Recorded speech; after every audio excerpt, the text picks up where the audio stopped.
Caleb Durbin does not win Rookie of the Year, but the voting for Rookie of the Year shows us that the Brewers have a very bright future.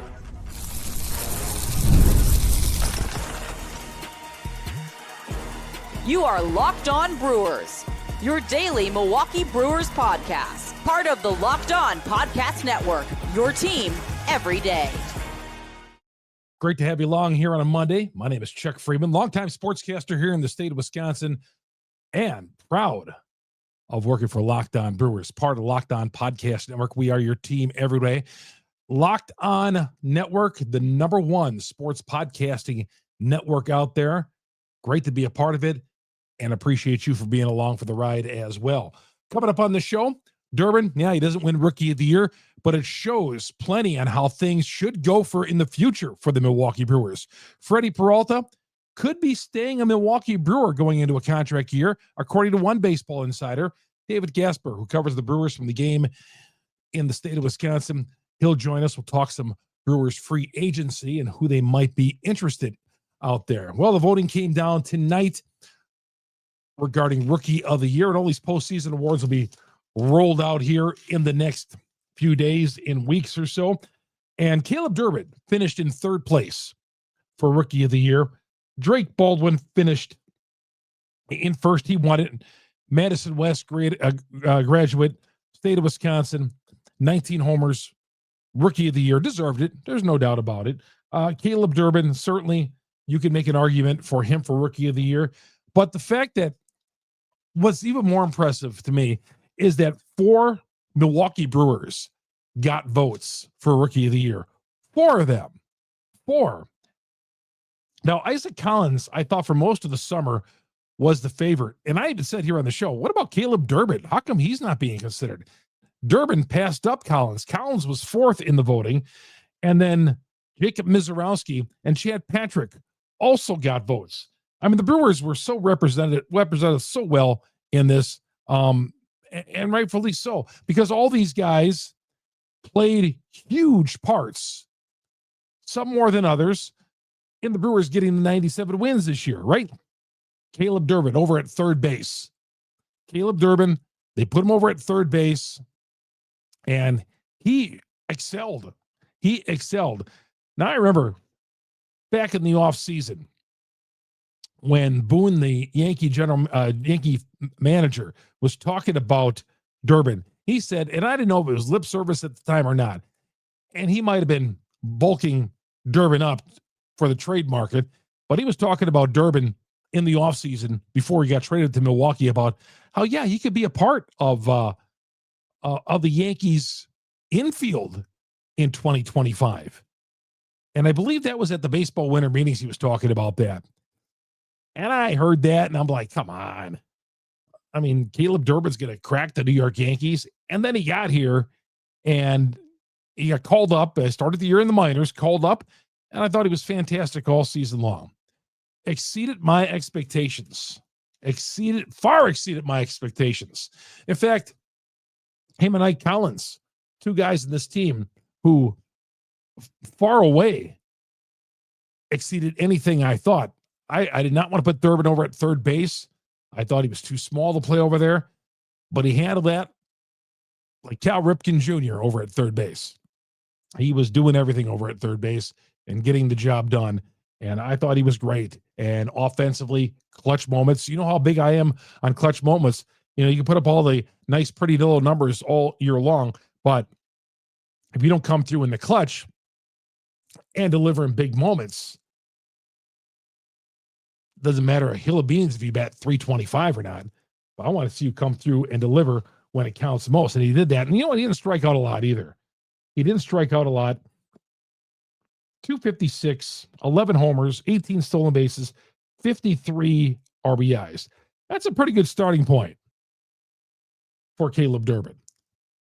And Caleb has definitely earned a starting spot on this team going in the next year. There's no doubt about it. Isaac Collins, who finished 4th. How about that? Isaac Collins, who finished 4th in the Rookie of the Year voting, might be the 4th outfielder on the Brewers next year. Normally, you finish in the top 4 of Rookie of the Year, you're going to play a prominent role on the team. He might not be, well, he wasn't toward the end of the season, might not be the fourth. He might be the fifth outfielder on this team. Might be the fifth outfielder on this team, depending on how it shakes out if everybody's healthy. And if Garrett Mitchell comes back, who knows? I'm not counting on Garrett Mitchell. I like Isaac Collins, and I said I wanted that guy playing more in the postseason. Yeah, he wasn't the same guy after he came back from paternity leave. He just didn't produce as much, and his at-bats diminished, and his defense suffered as well. But I like Ike Collins. Now, we'll know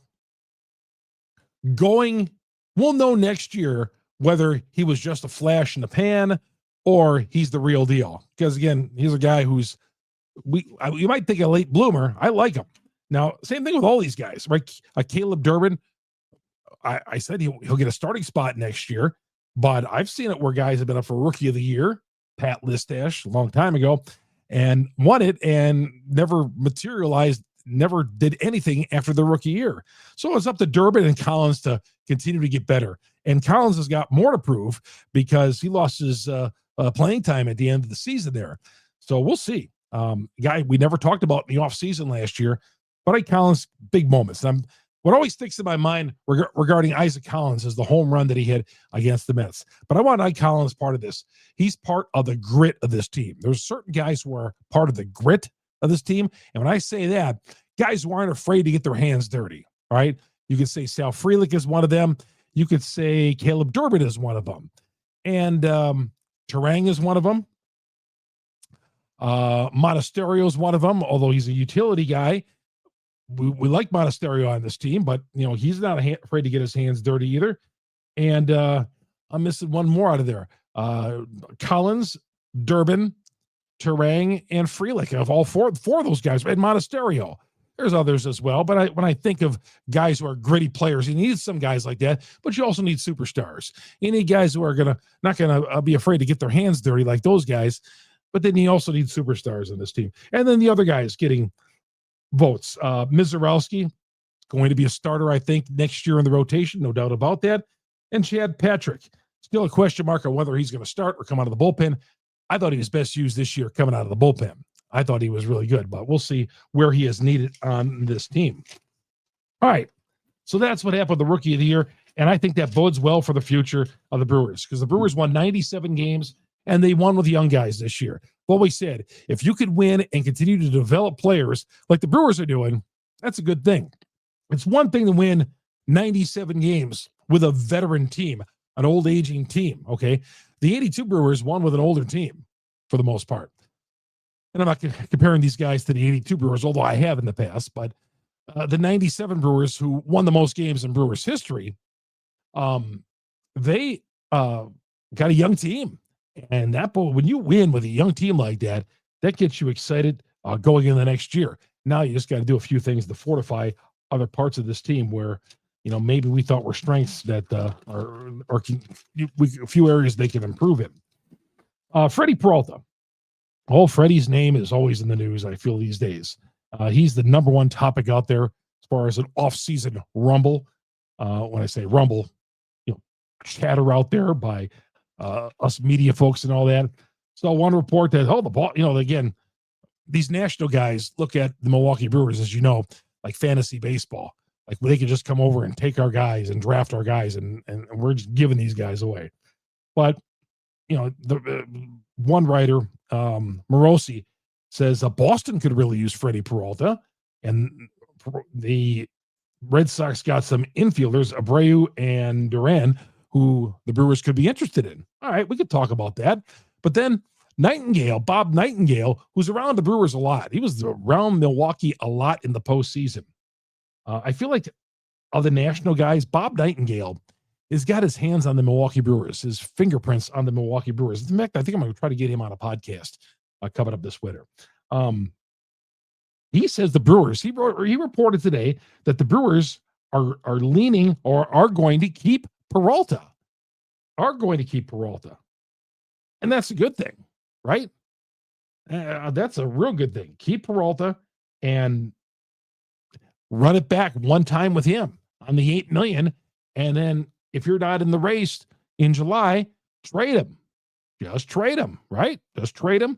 But I'm all for keeping Peralta on this team one more season. One more season.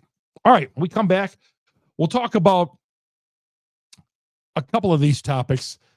Freddy Peralta, the rumblings out there regarding him, a couple of rumors regarding the Chicago Cubs we'll get to as well. And what will the Brewers do in free agency?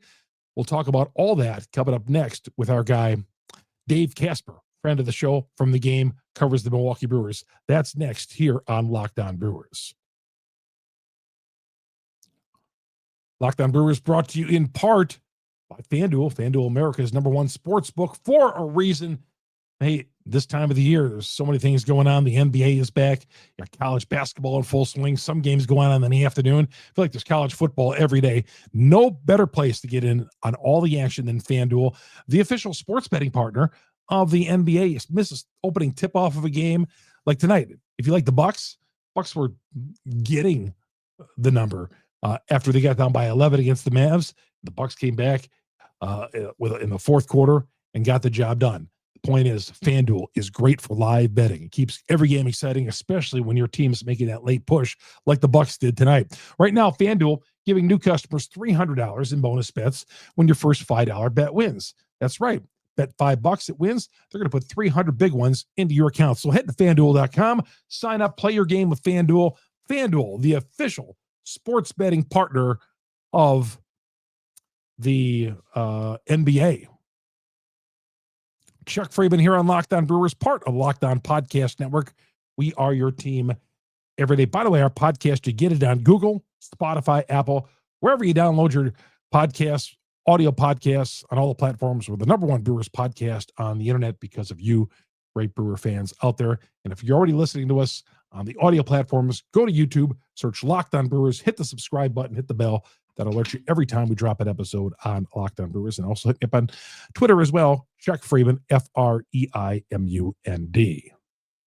Dave Gasper joins us from the Game Network, covers the Brewers on a regular basis, and friend of mine, and friend of show. David, appreciate you coming on. It's been about 6 weeks since we talked. I looked and I was like, man, it's been a while. Playoff run for the Brewers. Want to get your take on how you thought things ended against the Dodgers in as far as 97 wins and a second round exit. Yeah, it was certainly a tough way to go, losing 4 in a row there to the Dodgers, not getting anything going offensively. And I mean, it was still a successful season. I mean, being able to make it back to the NLCS, being able to win a playoff round, win a playoff series, which they haven't done since 2018. I think that's definitely a positive for the Brewers to take from this, and just really kind of steps forward this organization took. Now, the way that the season ended against the Dodgers was not really how you wanted, getting your doors blown off by $1+ billion in pitching contracts. But in a sense, I'd almost rather have that than what the Blue Jays had, where they had 2 chances to win it. They were right there. They were literally an inch from winning that World Series, and they end up losing. That is a brutal way to lose. So I'd much rather have getting my doors blown off and losing in 4 any day than what the Blue Jays fans just went through.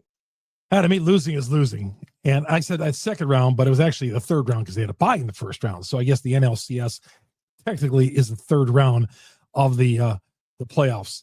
So do you look at this, Gas, as saying that the Brewers can never get by the Dodgers because of that payroll, or is that a case where until there's an even system in Major League Baseball, the Brewers can never conquer this thing? I mean, you never want to say never because it is baseball and things can happen. But I have made the call for making a more even system, making a salary cap, putting that in place. It's going to be a long, drawn-out, bloody battle. It's likely going to cost you the entire 2027 season in order to make that happen. But I think it certainly is time. I think it certainly is something that needs to happen to give the Brewers an actual more legitimate chance to pass the Dodgers in a series like that, because when you're facing $1 billion just in pitching contracts. I mean, we saw it in Game 7. It was $1 billion worth of pitching just in that game alone, with the starters they were putting out there. And there is zero chance that the Brewers have to compete with that. They don't have the resources. They don't have the money to put together that kind of a roster where you got 3 Cy Young winners, you got 3 MVPs atop your lineup. It's impossible to compete with on paper there. And like, yes, you can maximize as much as you can to get to 97 wins, get yourself to the NLCS. But we saw just how far that can actually get you when you're facing a team like the Dodgers, who, when they have all their pieces like that, it is so immensely difficult to get over that hump. So I never want to say never, but you got to see a better system for Major League Baseball, because the economics of it are just tilted all towards the Dodgers. Well, the problem with this, Gas, is anytime someone gets into a contract here, whether it's Devin Williams, Corbin Burns, now faced with that with Freddy Peralta, the Brewers are in a situation, well, they're not going to resign him, so are they going to trade him or hold on for another year? Those big market teams, they don't look at it that way. Mm-hmm. Yeah, no, they don't have to. They can look at Max Muncy making $10 million and be like, yeah, sure, we'll pick it up. Because, an extra $10 million, whatever, they're not too worried about it. Meanwhile, the Brewers are declining William Contreras' option for $12 million because they see his arbitration projection at $11 million. So you can save $1 million. The Dodgers wouldn't have to worry about that. They'd just pick up the option. It'd be whatever. The Brewers, meanwhile, have to save as much as they can. So if they can get Contreras for $1 million cheaper, then they're going to have to do that. And if they have to trade Freddy Peralta, because they know they're not going to sign him to that contract, he's going to get $30 million a season. The Brewers are not going to be paying Freddy Peralta $30 million a season. There's no way. So yeah, they have to go about things differently than other teams in the league. And it just doesn't seem like the right system to have when everyone's basically having to play by different rules. It's funny. I just got this mandate for the Milwaukee Brewers. I don't know if you got the news, but you're on the list. It says the following people are not allowed to have seconds in the media room for dinner, and you're on that list. So that's why you're cutting back. You are on that list, Gas. One and done for you. One meal. Okay. Well, first of all, I think Lorraine likes me too much to actually pull that on me. So I can certainly try to find a way to work around that. But if anything, I'm the one that they're going to tell that I need to go get seconds for. Possibly. Maybe they want to use you as the left-handed arm coming out of the bullpen at 6'7". Hey, Gas. That'd be fine. I'd do that for $750,000 a year. Or free seconds in the media room, right? Or free seconds, sure. Whatever they need. You need a batting practice arm. I'll volunteer that for Pat Murphy. Oh, there we go. Yeah, they wouldn't have to work out any other pitchers. They just have you come in and you're there for pregame anyway. So yeah, Peralta. Okay, while we're on the subject of Peralta, what do you think is going to happen here? Well, I think Peralta is going to end up staying, just with the reports that we've been seeing. Bob Nightingale putting out there that the Brewers are planning on keeping Freddy Peralta.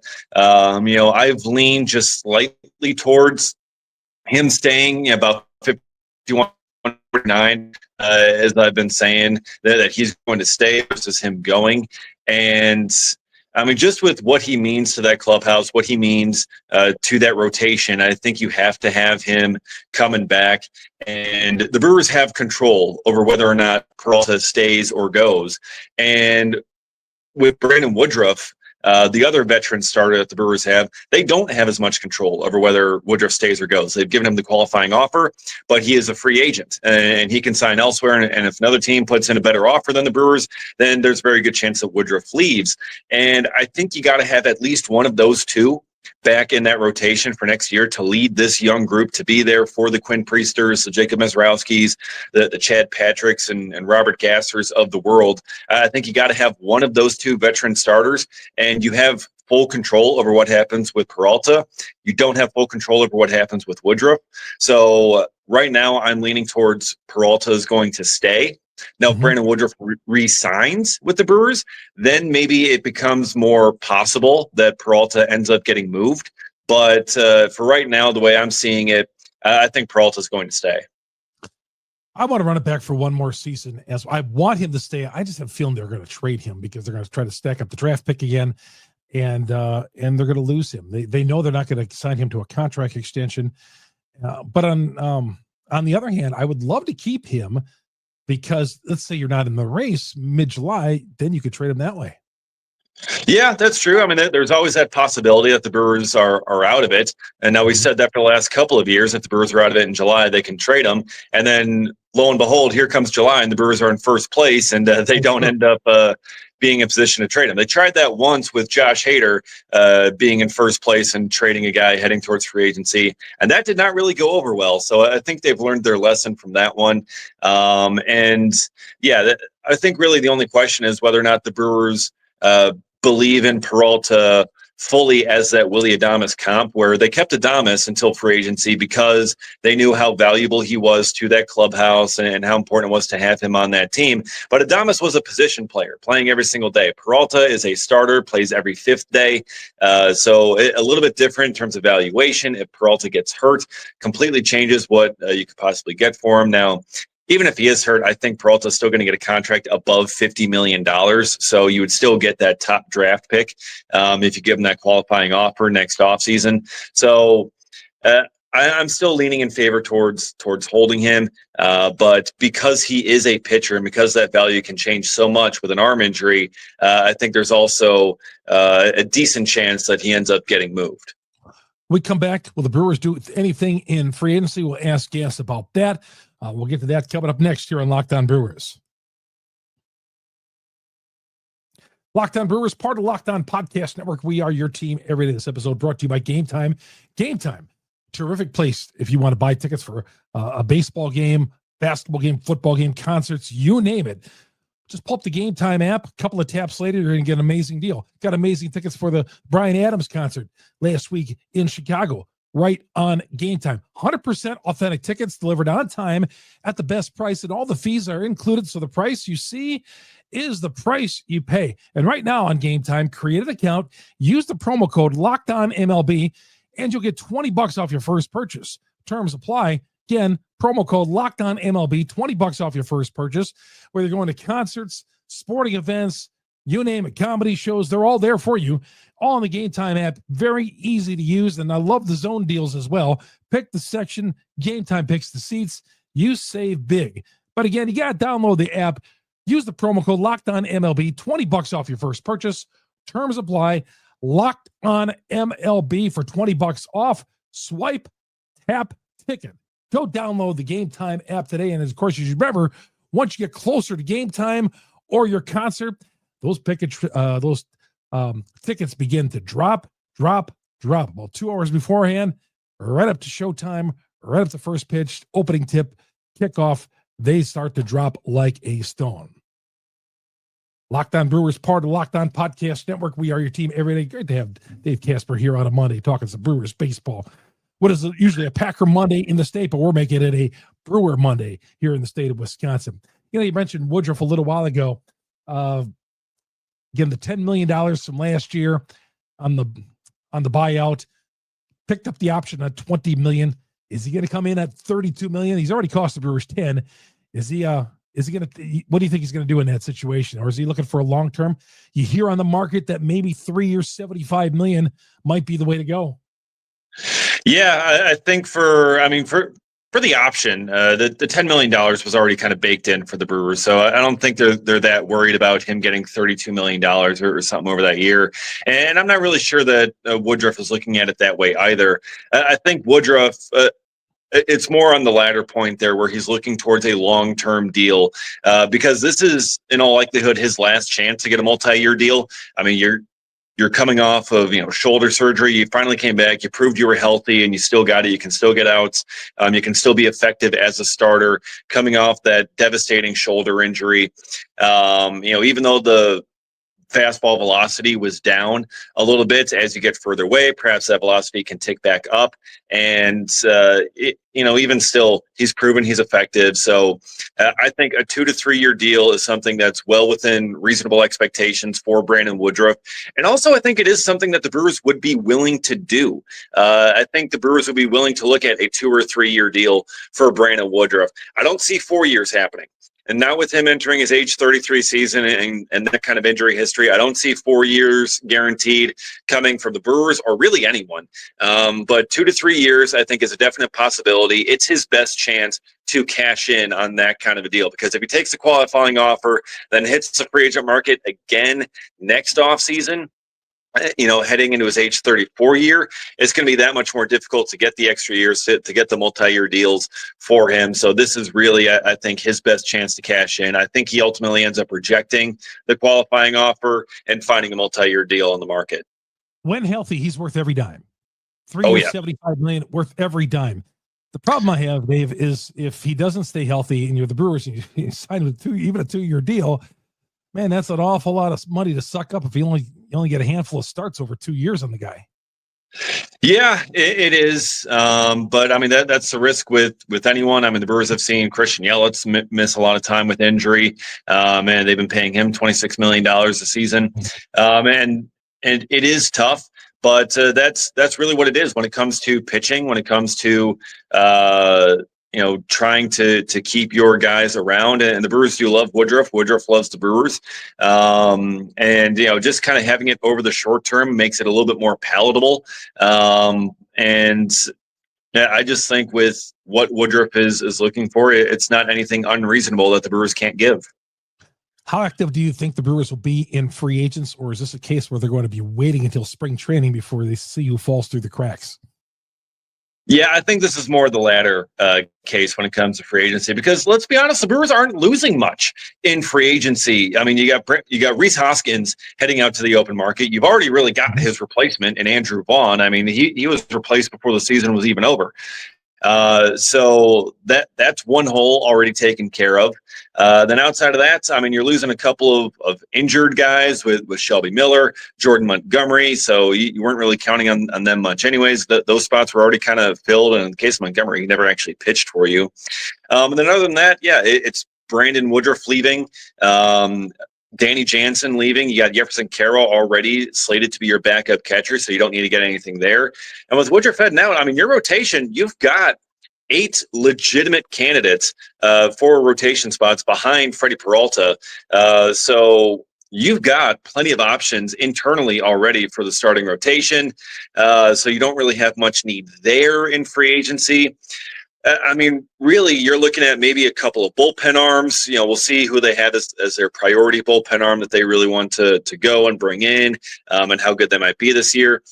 Maybe a veteran utility infielder to provide some depth beyond Andrew Monasterio and Anthony Siegler. But that's really about it in terms of what you're looking at for free agent need. So I don't anticipate them doing much. I don't anticipate them being at the top of the market for any of these free agents. And I think ultimately they're going to end up waiting quite a while, and they're going to sign a couple of guys in mid-late January, and we'll see kind of who's left on the market at that point. Could use a backup catcher as well, with Danny Jansen likely not coming back. Brewers have already not taken his option on that contract, so could be a backup catcher they can look for, maybe a veteran. You got Caro though. I mean, and they love Caro, and I asked Matt Arnold about him, and they said that they feel really, really good about Caro heading into next year on the big league roster. So I think there's a very good chance that you just see Jefferson Caro as the backup catcher to Contreras next year, and then perhaps that can lean into Caro being the starter once Contreras ends up hitting free agency or getting traded before he reaches free agency, because we'll see, unless an extension gets signed, which I'm not exactly optimistic for. Once we lose another one of our stars to the big market, in other words, that's exactly. Oh, he's getting closer to free agency. Ship him out. But yeah. Looking over the fence real quick, I see the Cubs. They're maybe interested in Valdez and Framber Valdez and Dylan Cease. I'm like, ooh, the Cubs are going to be players in free agency. That doesn't scare me at all. They can do whatever they want over there.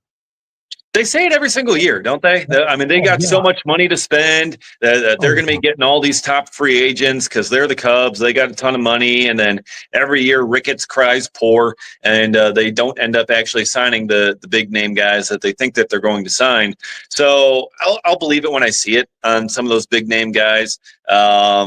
And yeah, we'll kind of see where they end up going. But it seems quite certain that they're going to lose Kyle Tucker.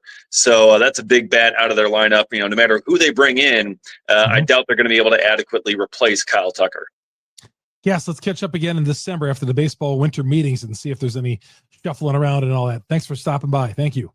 Sounds good. I plan on being down there in Orlando at the winter meeting. So we'll see if we can get some live reports and see what we got from down there. So it'll be fun. That's good news. Hang on. That's Dave Gasper joining us. This is Chuck Freimund. Thanks for tuning in.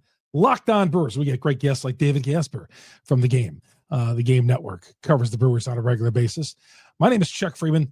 We will talk to you tomorrow, everybody, on the next edition of Locked On Brewers, the #1 sports podcast on the internet, Locked On Network. Locked On Brewers, part of the Locked On Podcast Network. We are your team every day. Have yourself a great night, everybody.